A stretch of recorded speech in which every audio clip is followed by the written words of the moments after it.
Épinal est situé dans la région Grand Est, en Lorraine, presque à mi-chemin entre Nancy et Mulhouse.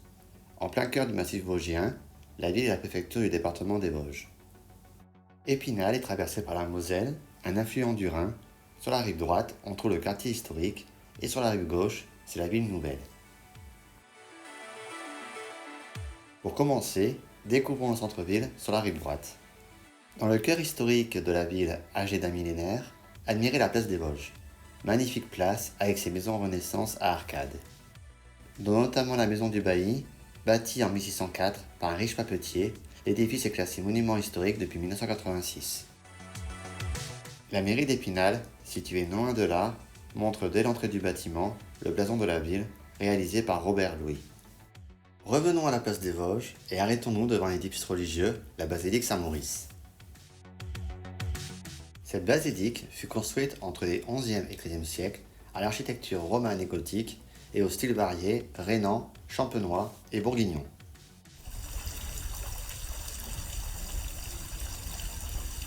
À côté de cette basilique, vous avez le quartier du Chapitre avec de belles maisons canoniales du XVIe au XVIIIe siècle. Le Chapitre fait référence aux chanoinesses établies à Épinal jusqu'à la Révolution.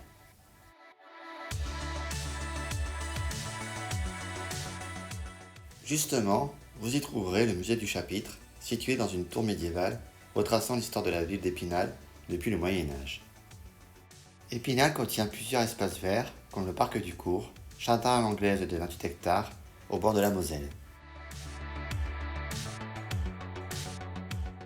Juste en face, vous trouverez le musée départemental d'art ancien et contemporain, qui abrite près de 33 000 œuvres d'art de l'Antiquité à aujourd'hui. Puis, Épinal, c'est la capitale de l'image avec sa fabrique d'images en activité dans une ancienne manufacture de 1895. En face, en traversant la Moselle, vous avez la maison romaine, une folie, c'est-à-dire une maison bourgeoise, construite en 1892 avec son jardin à la française regroupant près de 500 variétés de rosiers. On se croirait à l'époque gréco-romaine.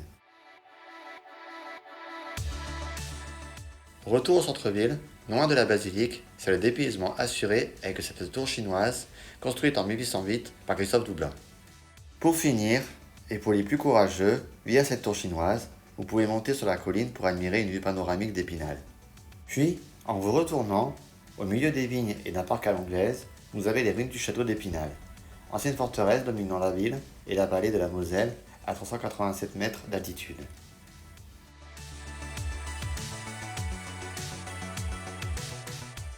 Épinal, ça vaut le coup. Allez-y vraiment.